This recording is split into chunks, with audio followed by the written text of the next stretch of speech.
तो ब्रह्मांड का सबसे बड़ा रहस्य क्या है? Dark matter. सालों से साइंटिस्ट्स को लगा कि ये कोई नया पार्टिकल होगा, लेकिन दशकों की खोज के बाद भी हाथ कुछ नहीं लगा। तो सवाल ये है कि क्या हम गलत जगह देख रहे थे? जरा सोचिए, क्या हो अगर डार्क मैटर कोई कण है ही नहीं? क्या हो अगर इसका जवाब हमेशा से हमारी आंखों के सामने था, बस अदृश्य था? ये एक ऐसा आइडिया है जो ब्रह्मांड के बारे में हमारी पूरी समझ को बिल्कुल पलट कर रख सकता है। अच्छा, तो ये पूरा रहस्य शुरू कहाँ से हुआ?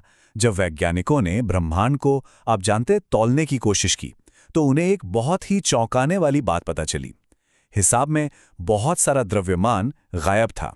और ये समस्या कितनी बड़ी है इसका अंदाजा लगाना भी मुश्किल है। देखिए, जो कुछ भी हम देखते हैं ना, तारे, ग्रह, आकाशगंगाएं, ये सब मिलाकर पूरे ब्रह्मांड का सिर्फ 5% है। मतलब बाकी का 95% अदृश्य है, और उसमें से एक बहुत बड़ा हिस्सा डार्क मैटर है। इसका सबसे पहला सुराग तब मिला जब वेरा रूबिन जैसे एस्ट्रोनॉमर्स ने आकाशगंगाओं को देखा। उन्होंने पाया कि वो इतनी तेजी से घूम रही थी कि उन्हें तो कब का बिखर जाना चाहिए था, पर ऐसा हो नहीं रहा था। तो साफ था कि कोई अनदेखा गुरुत्वाकर्षण गोंद उन्हें एक साथ पकड़े हुए था, और यही अदृश्य द्रव्यमान डार्क मैटर है। तो अगर डार्क मैटर कोई कण नहीं है, तो फिर क्या हो सकता है? और यहीं पर एंट्री होती है हमारी कहानी के मुख्य संदिग्ध की, प्राचीन ब्लैक होल या प्राइमोर्डियल ब्लैक होल। लेकिन रुकिए, ये समझना जरूरी है कि ये हमारे जाने पहचाने ब्लैक होल्स नहीं हैं। नॉर्मल ब्लैक होल्स तो तब बनते हैं जब कोई बहुत बड़ा तारा अपनी जिंदगी के आखिर में ढह जाता है, पर प्राचीन ब्लैक होल्स ये बिल्कुल अलग चीज हैं। तो इनकी कहानी क्या है? प्राचीन ब्लैक होल्स या पीबीएचएस बिग बैंग के ठीक बस कुछ ही पलों बाद बने थे।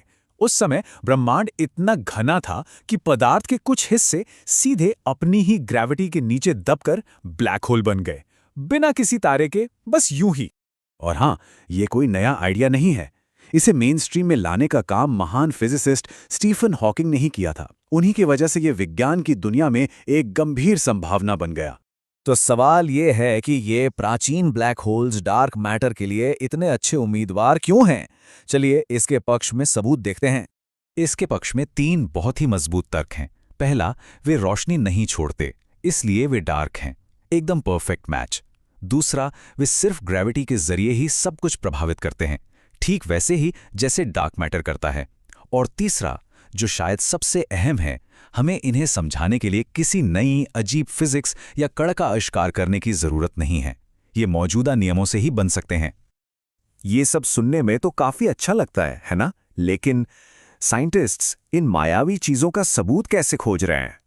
एक तरीका है गुरुत्वाकर्षण लेंसिंग। कल्पना कीजिए कि एक छोटा ब्लैक होल किसी दूर के तारे के सामने से गुजर रहा है। उसकी ग्रेविटी एक विशाल मैग्नीफाइंग ग्लास की तरह काम करेगी और उस तारे को कुछ देर के लिए ज्यादा चमकीला दिखा देगी। वैज्ञानिक लगातार आसमान में ऐसी घटनाओं की तलाश कर रहे हैं। दूसरा तरीका आता है लाइगो जैसी ऑब्जर्वेटरीज से। वे ब्लैक होल्स के टकराने से पैदा होने वाली गुरुत्वाकर्षण तरंगों का पता लगाते हैं। और दिलचस्प बात यह है कि लाइगो ने कुछ ऐसे विलय देखे हैं जिनमें ब्लैक होल्स का द्रव्यमान उम्मीद से काफी कम था। कुछ वैज्ञानिकों का मानना है कि ये प्राचीन ब्लैक होल्स हो सकते हैं। लेकिन कहानी इतनी सीधी नहीं है। मामला अभी बंद नहीं हुआ है। इस पीबीएच थ्योरी के सामने कुछ बहुत बड़ी चुनौतियां भी हैं। देखिए, इस थ्योरी के साथ सबसे बड़ी समस्या है साइज। अगर ये ब्लैक होल्स बहुत छोटे होते तो हॉकिंग रेडिएशन की वजह से अब तक भाप बनकर उड़ चुके होते, और अगर वे बहुत बड़े होते तो उनकी ग्रेविटी हमारी आकाशगंगा के स्ट्रक्चर को ही बिगाड़ देती। और कई अवलोकनों ने पहले ही इनके संभावित साइज की कई श्रेणियों को खारिज कर दिया है।